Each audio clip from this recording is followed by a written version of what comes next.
नमस्कार, हमारे चैनल में आपका स्वागत है। मैं हूं रामचंद्र मौर्य। आया ऊंट पहाड़ के नीचे। वर्तमान हालात में भारतीय जनता पार्टी पर यह कहावत चरितार्थ होती है। भारतीय जनता पार्टी जिस तरह से भारत में सांप्रदायिक ध्रुवीकरण के लिए हिंदू मुस्लिम कर रही थी और मुसलमानों के खिलाफ अत्याचार कर रही थी, आग उगल रही थी, धर्म संसद में उसे काट डालने मार डालने की बात चल रही थी और उसके पूजा स्थलों, उसके पुरावशेषों, उसके दुनिया भर में मशहूर ताजमहल के नीचे जिस तरह से शिवालय की खोज कर रही थी और जिस तरह से ज्ञानवापी मस्जिद को हड़पने के लिए वीडियोग्राफी कराई गई, सर्वे कराया गया, मामला अदालत में ले जाया गया और वहां पर मिला शिवलिंग को लेकर के अभी से पूजा प्रारंभ करने की बात कही गई। सिर्फ इतना ही नहीं बल्कि मथुरा में और देश भर के तमाम मुस्लिम अवशेषों पर, धर्मस्थलों पर, मस्जिदों पर खतरे के बादल मंडरा रहे थे। ऐसे माहौल में हाहाकार मचा हुआ था भारतवर्ष में। लेकिन उस समय भारतीय जनता पार्टी ने न तो अपने प्रवक्ताओं पर कोई कार्रवाई किया, न साधु संतों पर कोई कार्रवाई किया। अभी भी उस धर्म संसद में बयान देने वाला यति नरसिंहानंद खुला घूम रहा है और नाम मात्र के लिए उसे जेल होती है कुछ दिनों के लिए, उसके बाद उसे छोड़ दिया जाता है और अब भी उसी तरह की हेट स्पीच दे रहा है और उसी तरह से काट डालने मार डालने की बात कर रहा है जिस तरह से कि दिसंबर में हरिद्वार के धर्म संसद में किया था। लेकिन भारतीय जनता पार्टी, आरएसएस और इसके भी जितने भी संगठन हैं ऐसे लोगों को दंडित करने के पक्ष में नहीं है। आज जब भारतीय जनता पार्टी के दो प्रवक्ताओं ने, नूपुर शर्मा और नवीन जिंदल ने जिस तरह से पैगंबर मोहम्मद पर टीका टिप्पणी की है, पैगंबर मोहम्मद को जलील करने का काम किया है, पैगंबर मोहम्मद पर गलत बयानबाजी की है, इससे पूरा मुस्लिम समाज, पूरी दुनिया भर का मुस्लिम समाज एक हो गया है। उनका जो शिया सुन्नी का भेदभाव था, सब भेदभाव खत्म करके और भारत के खिलाफ अनर्गल बयानबाजी और भारत को माफी मांगने के लिए और भारत के साथ व्यापारिक रिश्ते खत्म कर देने की बातें कर रहे हैं। कल्पना कीजिए अगर मुस्लिम देश व्यापारिक रिश्ते खत्म कर देंगे भारत से तो भारत की क्या स्थिति होगी। आज यूएई, अरब देशों में कतर, बहरीन, जितने भी अरब देश हैं वहां पर 1 करोड़ से अधिक भारतीय छोटे मोटे कारोबार में लगे हुए हैं। कोई इलेक्ट्रिशियन है, कोई प्लम्बर है, कोई ड्राइवर है, इस तरह के काम में लगे हुए हैं और 37 अरब डॉलर यूएई अरब देशों से भारत को मिल रहा है। एक भारत की अर्थव्यवस्था का बहुत बड़ा जरिया है जो कि वहां से व्यापार में, वहां पर इंपोर्ट किए गए प्रोडक्ट से पैसे आ रहे हैं, वहां के जो हमारे एम्प्लॉय वहां गए हैं उनसे पैसे आ रहे हैं और भारत की अर्थव्यवस्था किसी तरह से टिकी हुई है यूएई और अरब देशों की कमाई से। उसके बावजूद भारत की अर्थव्यवस्था डावाडोल है और भारत में विकास कार्य नहीं हो पा रहे हैं पैसे के अभाव में। यहां तक कि वेतन देने के लिए भी सरकार हाथ खड़े कर देती है कभी कभी। कोरोना काल में कितनी मौतें हुई, इंफ्रास्ट्रक्चर नहीं था कि हम उन्हें बचा सकते।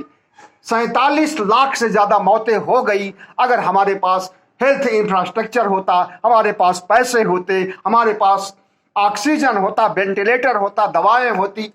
अस्पताल होते, बेड होते तो इतने नहीं मारे जाते। इतने बड़े पैमाने पर मौतें हुई हैं लेकिन इसको मानने के लिए सरकार तैयार नहीं है। तो जो हालात हमारे पहले से बिगड़े हुए थे उससे ज्यादा आज बिगड़ गए हैं और जिस तरह से अरब देशों ने धमकी दिया है और भारत को माफी मांगने के लिए विवश कर रहा है और अभी झगड़ा थमा नहीं है बल्कि अभी बढ़ता जा रहा है। भारतीय जनता पार्टी ने उन 2 प्रवक्ताओं को तो हटा दिया है उनके पदों से, एक को पार्टी से सस्पेंड कर दिया 6 साल के लिए और एक को पार्टी से बाहर का रास्ता दिखा दिया है। लेकिन क्या इन सिर्फ 2 हेट स्पीच देने वालों, गलत बयानी करने वालों, पैगंबर मोहम्मद के खिलाफ बोलने वालों पर कार्रवाई की है? ऐसे भारतीय जनता पार्टी में हजारों कार्यकर्ता हैं और कई प्रवक्ता हैं जो कि हमेशा जहर उगलते रहते हैं। और ऐसे लोगों की भी पहचान करने के लिए भारतीय जनता पार्टी को विवश होना पड़ा है और भारतीय जनता पार्टी ने 38 लोगों को पहचाना है जो भारतीय जनता पार्टी में रह करके एक प्रवक्ता के रूप में, एक एमपी के रूप में, एक विधायक के रूप में जिनकी पहचान है, जनप्रतिनिधि है, वो उनको एडवाइजरी जारी किया है और 38 लोगों की पहचान किया है जो कि हेट स्पीच देते हैं, गलत बयानी करते हैं मुसलमानों के खिलाफ, बौद्धों के खिलाफ, दलितों के खिलाफ, ओबीसी के खिलाफ, ईसाइयों के खिलाफ और खास करके पैगंबर मोहम्मद और इस्लाम के प्रति जिस तरह से इनकी हेट स्पीच होती है, अगर वह भी यूएई और अरब देशों में पहुंच जाए तो भारत की क्या हालत हो सकती है आपको मालूम है। सिर्फ पैगंबर मोहम्मद पर गलत बयानी के लिए, जलील करने के लिए ही इन्हें दंडित नहीं किया गया है, बल्कि इन्होंने जो माहौल तैयार कर रखा था जनवरी से लेकर के अब तक, और जिस तरह से सांप्रदायिक दंगे भड़के हुए थे, जिस तरह से बुलडोजर चलाए जा रहे थे, जिस तरह से मुसलमानों को चुन चुन करके मारा जा रहा था, कहीं मॉब लिंचिंग की जा रही थी, कहीं रथ यात्रा निकाली जा रही थी, शोभा यात्रा निकाली जा रही थी और दंगे भड़काए गए और वहां पर मुसलमानों की दुर्गति की गई, कई को तो मारा भी गया और जो बचे रहे उनको पुलिस पकड़ करके ले गई और उनके खिलाफ मुकदमे, नाजायज मुकदमे, गलत मुकदमे डाल करके उन्हें जेलों में बंद कर दिया। तो एक अपराध की सजा नहीं है बल्कि तमाम अपराधों की सजा है। और सबसे बड़ा अपराध जो हिंदू धर्म के लोग, दक्षिणपंथी, कट्टरपंथी, आरएसएस के लोग पगलाए हुए हैं और मुस्लिम मस्जिद के नीचे मंदिर खोज रहे हैं, मुस्लिम धर्म के ताजमहल के नीचे शिवालय खोज रहे हैं, कुतुब मीनार के नीचे विष्णु स्तंभ खोज रहे हैं और ईदगाही मस्जिद मथुरा में उसके नीचे कृष्ण का मंदिर खोज रहे हैं और पूरे भारत में अफरा तफरी और हाहाकार की स्थिति पैदा किए हुए हैं। ये सब मामले भी अरब देशों की नाराजगी के कारण हैं। सिर्फ एक के ही कारण से ऐसा नहीं हुआ है, बल्कि कई महीनों से जिस तरह से मुसलमानों के खिलाफ यहां पर भारत में अभियान चलाया जा रहा था, धार्मिक ध्रुवीकरण करने के लिए कोशिशें की जा रही थी, उस पर भी विश्व समुदाय की नजर रहती है और आए दिन विश्व समुदाय उसके लिए भारत को लताड़ता रहता है। अभी थोड़ी दिन पहले अमेरिकी विदेश मंत्री ने एक रिपोर्ट जारी किया था जिसमें कहा था कि भारत सांप्रदायिक दंगों के लिए, सांप्रदायिक ध्रुवीकरण के लिए और असहिष्णुता की नीति के लिए कुख्यात हो गया है। सिर्फ अमेरिका ने ही नहीं बल्कि अब जब अरब देशों ने, मुस्लिम देशों ने भारत के खिलाफ एक अभियान छेड़ रखा है और भारत को माफी मांगने के लिए बोल रहा है, नरेंद्र मोदी को बाहर आकर के राष्ट्र के नाम नहीं बल्कि विश्व के नाम स्पीच दे करके संदेश जारी करने और माफी मांगने की बात कर रहा है।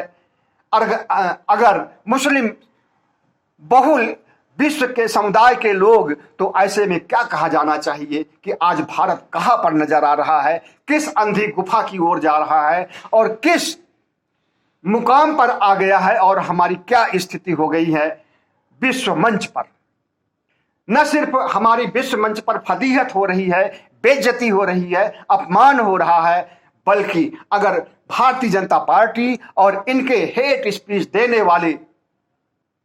प्रवक्ता, भारतीय जनता पार्टी के कार्यकर्ता, भारतीय जनता पार्टी के विधायक, भारतीय जनता पार्टी के एमपी, आरएसएस के प्रचारक, हिंदू संगठनों के लोग अगर नहीं सुधरते हैं, तो अगर अरब देश हमारे देश से व्यापारिक नाता खत्म कर देगा तो भारत की क्या स्थिति होगी। न तो भारत को पेट्रोल मिलेगा, न भारत को डीजल मिलेगा, न भारत में वहां के बने हुए प्रोडक्ट मिलेंगे और न यहाँ के प्रोडक्ट, भारत के प्रोडक्ट वहां बेचने के लिए जा सकते हैं।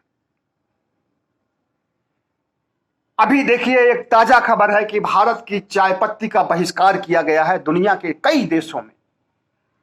क्योंकि इस चाय पत्ती में यूरिया की मात्रा, जो कि जहरीला यूरिया होता है, उसकी मात्रा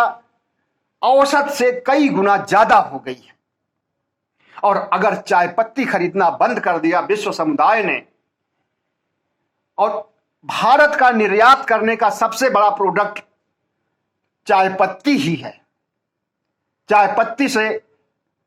अरबों डॉलर हमारे पास आते हैं और उससे हमारी अर्थव्यवस्था को मजबूती मिलती है। लेकिन जिस तरह से हमारे देश से में चाय पत्ती का इंपोर्ट किया जा रहा है, चाय पत्ती का एक्सपोर्ट किया जा रहा है, अगर उस तरह की उसमें क्वालिटी नहीं होगी और उसकी क्वांटिटी ज़्यादा नहीं होगी, और अगर उसमें विषैलापन आ जाएगा तो उसे कौन खरीदेगा। लेकिन बात सिर्फ चाय पत्ती भर की नहीं है, सिर्फ चाय भर की नहीं है, चाय बागानों के उपज के बारे में ही नहीं है, बल्कि आज तो पेट्रोल, डीजल और अरब देशों में जो काम कर रहे हैं लाखों लोग, उनके अस्तित्व पर, उनके नौकरी के अस्तित्व पर प्रश्न चिन्ह खड़ा हो गया है। और कई मुसलमानों ने तो अपने ड्राइवर को, जो कि हिंदुस्तानी थे, अपने प्लम्बर को, अपने इलेक्ट्रिशियन को निकाल कर बाहर भी कर दिया गया है। शुरुआत इसकी हो गई है, और अगर सभी को निकाल करके बाहर कर दिया जाएगा तो उन्हें अपने देश में कहां नियोजित किया जाएगा। और अपने देश में बेरोजगारों की फौज, बहुत बड़ी फौज खड़ी है पहले से ही। 45 साल में जितनी बेरोजगारी नहीं थी उसकी कई गुना बेरोजगारी बढ़ गई है। इस बात से प्रधानमंत्री को भी पता है, गृह मंत्री को भी पता है, राष्ट्रपति को भी पता है, सबको पता है कि हमारे यहाँ बेरोजगारों की क्या स्थिति है। और अगर यूएई और अरब देशों में जो हमारे लोग काम कर रहे हैं, पैसा कमा करके हमें भेज रहे हैं, परिवार चलाने के लिए पैसा भेज रहे हैं, उसमें से टैक्स कट रहा है, भारत सरकार की आमदनी हो रही है, अगर वे सब के सब को निकाल करके भेज देते हैं वापस, तो बताइए क्या स्थिति हो। और इन मुस्लिम समाज के लोगों का साथ देने के लिए ऐसी खबर आ रही है कि ईसाई समुदाय के लोग भी खफा है भारतीय नेताओं से, भारतीय लोगों से और भारत के प्रधानमंत्री से, क्योंकि ईसाइयों के खिलाफ भी जबरदस्त हिंसा की जाती है। यहाँ पर ईसाइयों के गिरजाघरों को भी तोड़ा जाता है भारत में, ईसाइयों को भी निशाना बनाया जाता है भारत में। और धर्म के नाम पर जिस तरह से भारतीय जनता पार्टी ईसाइयों का बहिष्कार करती है, ईसाइयों के साथ व्यवहार करती है, और मुसलमानों के साथ जिस तरह का व्यवहार कर रही है, और उनके पैगंबर को कटघरे में खड़ा कर रही है, उनके पैगंबर को जलील कर रही है, तो ऐसे में आज भारत की न सिर्फ बेइज्जती हो रही है, बल्कि भारत की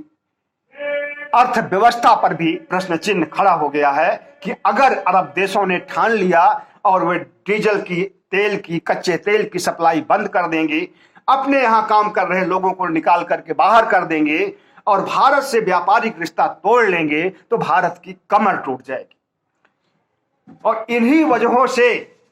भारतीय जनता पार्टी ने जब वहां से विरोध हुआ तो 3 घंटे के अंदर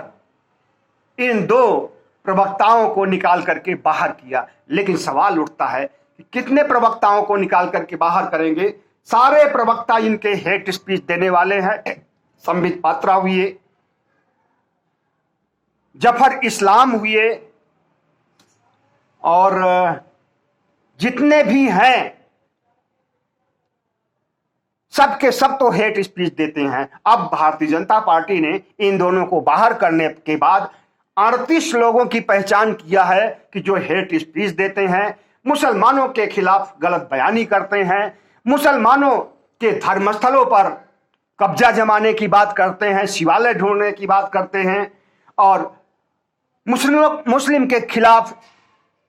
नाराजगी का माहौल बनाए हुए हैं। ऐसे 38 लोगों की पहचान की गई है। लेकिन हम तो कहते हैं 38 क्या, भारतीय जनता पार्टी में जितने भी प्रवक्ता हैं, जितने भी कार्यकर्ता हैं, जितने भी मंत्री हैं, जितने भी सांसद हैं, जितने भी विधायक हैं, जितने भी अपराधी नेता हैं सब कहीं न किसी रूप में मुस्लिम ग्रंथि से पीड़ित हैं। कितनों को दंडित किया जाएगा? अगर दंडित किया जाएगा तो भारतीय जनता पार्टी का वजूद ही नहीं बचेगा। और जो भारतीय जनता पार्टी का शीर्ष नेतृत्व है, प्रधानमंत्री नरेंद्र मोदी, गृह मंत्री अमित शाह, क्या ये हेट स्पीच नहीं देते हैं? भारतीय जनता पार्टी के शीर्ष नेताओं से लेकर के छुटभइये कार्यकर्ताओं तक जिस तरह से मुसलमानों को बदनाम करते हैं और मुसलमानों के खिलाफ हेट स्पीच देते हैं, किसी से छिपा हुआ नहीं है। शमशान कब्रिस्तान की बात किसने कही थी? प्रधानमंत्री ने कही थी कि जहां शमशान है वहीं पर कब्रिस्तान भी है, तो जहां कब्रिस्तान है वहां पर शमशान भी होना चाहिए। और सिर्फ इतना ही नहीं, प्रधानमंत्री ने अपने एक भाषण में, चुनावी भाषण में, यह भी कहा था कि ईद में बिजली आती है और होली पर बिजली नहीं आती है। मतलब कि हिंदू मुस्लिम को भड़काने के लिए इतने घिनौने ढंग से प्रयास किया जाता है और वह प्रयास प्रधानमंत्री के द्वारा होता है। बहुत दुर्भाग्य की बात है। और सिर्फ इतना ही नहीं, एक बार तो प्रधानमंत्री जी से जब किसी ने पूछा कि मुसलमानों की मौत होती है तो उस पर आप क्या सोचते हैं और उसके खिलाफ मुसलमानों की रक्षा के लिए आपके पास क्या उपाय है, तो उन्होंने कहा था, कुत्ते का बच्चा भी अगर कार के नीचे आ जाता है और मर जाता है तो बड़ा दर्द होता है। मतलब कि मुस्लिम समुदाय को उन्होंने कुत्ते के बच्चे से तुलना किया। अब प्रधानमंत्री की मानसिकता, आरएसएस की मानसिकता, प्रधानमंत्री की नहीं, आरएसएस प्रचारक भी हैं हमारे प्रधानमंत्री, खुद कह चुके हैं कि हम आरएसएस के प्रचारक पहले हैं और प्रधानमंत्री बाद में हैं। तो एक आरएसएस का प्रचारक जो भाषा बोलता है वही भाषा तो हमारे प्रधानमंत्री भी बोलते हैं। वह भी तो शमशान कब्रिस्तान की बात कर रहे हैं, ईद में बिजली होने की बात कर रहे हैं, होली में बिजली न होने की बात कर रहे हैं, कुत्ते के बच्चे पर बात कर रहे हैं और मुसलमानों को कुत्ता का बच्चा ठहरा रहे हैं। तो इस तरह से सिर्फ इतना ही नहीं, प्रधानमंत्री ने एक बार यह भी कहा था, चुनाव प्रचार के दौरान ही कहा था कि दंगेबाजों को तो कपड़ों से पहचाना जा सकता है। कपड़ों से पहचाना मतलब कि उनकी टोपी और उनके कपड़ों से, और मुस्लिम महिलाओं को उनके हिजाब से, उनके बुर्के से पहचाना जा सकता है। तो अगर जिस देश का प्रधानमंत्री इस तरह की सांप्रदायिक जहर घोलने वाली बातें करे, उस पार्टी के छुटभइये नेता और प्रवक्ता और विधायक, सांसद हेट स्पीच क्यों नहीं देंगे? गृह मंत्री अमित शाह का बयान याद कीजिए। उन्होंने जब कहा था कि बटन दबाइए यहां पर वोट देने के लिए ईवीएम पर, और इसकी धमक पहुंचे मुसलमानों का आंदोलन जहां हो रहा है शाहीन बाग तक, तो इससे आप क्या समझते हैं? और भी इस तरह के हेट स्पीच गृह मंत्री के हैं जो उन्होंने वे समय समय पर देते रहते हैं। और सिर्फ इतना ही नहीं, आज के मुख्यमंत्री जो अब दूसरी बार मुख्यमंत्री बने हैं उत्तर प्रदेश के, योगी आदित्यनाथ, इनके हेट स्पीच देख लीजिए तो एक लंबी लिस्ट है मुसलमानों के खिलाफ। और इतने जहरीले हेट स्पीच हैं इनके कि रूह कांप जाती है सुन करके। इन्होंने एक बार यह भी कहा था कि मुस्लिम महिलाओं का बलात्कार कर देना चाहिए, कब्र से निकाल करके उन्हें। कितनी घिनौनी मानसिकता है, कितनी ओछी मानसिकता है, कितनी भड़काऊ मानसिकता है एक। और वही व्यक्ति आज मुख्यमंत्री की कुर्सी पर बैठा हुआ है और बुलडोजर चला रहा है मुसलमानों के खिलाफ। और जो भारतीय जनता पार्टी की आलोचना करते हैं उनके खिलाफ, पत्रकारों के खिलाफ, जो पत्रकार सही रिपोर्टिंग कर रहे हैं, उन्हें भी देशद्रोही कानूनों के तहत अंदर डाल दिया जाता है। और जो गोदी मीडिया उनका बखान कर रहा है, उनका महिमा मंडन कर रहा है, उसे विज्ञापन दिया जाता है करोड़ों अरबों रुपए का। तो हमारे देश में जो चल रहा है और इन्हीं योगी आदित्यनाथ ने 80 और 20 की बात कही थी कि 80% हिंदू, इनका सारा वोट हमें मिल जाए, हमें 20% वोट की जरूरत नहीं है, और मिला भी। तो जिस तरह से ये भारतीय समाज को जहरीला बना रहे हैं, जिस तरह से ये भारतीय समाज में जहर बो रहे हैं, और जिस तरह से मुसलमानों को निशाना बना रहे हैं, जिस तरह से दलितों को निशाना बना रहे हैं, दलितों को हिंदू मानते हैं और उन्हीं दलितों पर अत्याचार होता है, और उन्हीं दलित महिलाओं, 6 दलित महिलाओं से रोज बलात्कार होता है। ये आंकड़े हमारे नहीं हैं, ये आंकड़े हैं क्राइम ब्यूरो के, केंद्र सरकार के, यूएसबी के। और दलितों के साथ जो अत्याचार किया जाता है, पिछड़ों के साथ जो अत्याचार किया जाता है, एक उप मुख्यमंत्री तक को, केशव प्रसाद मौर्य को स्टूल पर बैठाया जाता है। भारतीय जनता पार्टी की छुआछूत की नीचता की ये हद हो गई जिस दिन उन्हें कुर्सी पर नहीं बल्कि स्टूल पर बैठाया गया। और जब अखिलेश यादव ने चुनावी हार के बाद बंगला खाली किया गया तो वहां पर यज्ञ हवन कराया गया और उसे गंगा जल से धोया गया, उसके बाद जाकर के प्रवेश करते हैं, क्योंकि उसमें एक शूद्र रहता था। तो इस तरह से हमारे देश में जो सांप्रदायिकता, जो जातिवाद और जो कट्टरपंथी विचारधारा का विकास हो रहा है और धर्मनिरपेक्ष मूल्य, लोकतांत्रिक मूल्य खत्म हो रहे हैं, उसकी आवाज हम उठाएं, आप उठाएं, विपक्ष उठाए, दुनिया भर के बुद्धिजीवी उठाएं, समाज सेवी उठाएं, सामाजिक कार्यकर्ता उठाएं, तो उसका कोई असर भारतीय जनता पार्टी के ऊपर नहीं पड़ता है और कोई कार्रवाई नहीं करती है। लेकिन पैगंबर मोहम्मद के खिलाफ अगर ये बयानबाजी करते हैं और पूरा विश्व समुदाय, मुस्लिम समुदाय विश्व का एक हो जाता है और मोदी को ललकारता है, मोदी को माफी मांगने के लिए, भारत को माफी मांगने की बात करता है, तो मामला बिगड़ जाता है और इन्हें प्रवक्ताओं को हटाना पड़ता है। बाकी 38 और प्रवक्ताओं को ढूंढना पड़ता है, हेट स्पीच देने वालों को ढूंढना पड़ता है और उन्हें एडवाइजरी दी जाती है कि आज से आग नहीं उगलना सांप्रदायिकता के खिलाफ, मुसलमानों के खिलाफ। आज ही लगभग 3-4 घंटे पहले उत्तर प्रदेश के मुख्यमंत्री ने एक एडवाइजरी जारी किया है कि कानपुर दंगों पर, जो अभी अभी कानपुर का दंगा हुआ है और वो भी इसी वजह से हुआ है, इसी हेट स्पीच और मोहम्मद पैगंबर को जलील करने पर ही हुआ है कानपुर का दंगा। अगर कानपुर दंगों पर प्रवक्ता, पार्टी के प्रवक्ता अपने ढंग से बात करेंगे और सांप्रदायिक जहर घोलने का काम करेंगे तो बर्दाश्त नहीं किया जाएगा, बल्कि पार्टी जो विचार निर्धारित करेगी उस विचार को उन्हें व्हाट्सएप से सेंड कर दिया जाएगा और वही बातें बोलनी होगी जो पार्टी बुलाना चाहती है। बहुत बहुत धन्यवाद। हमारे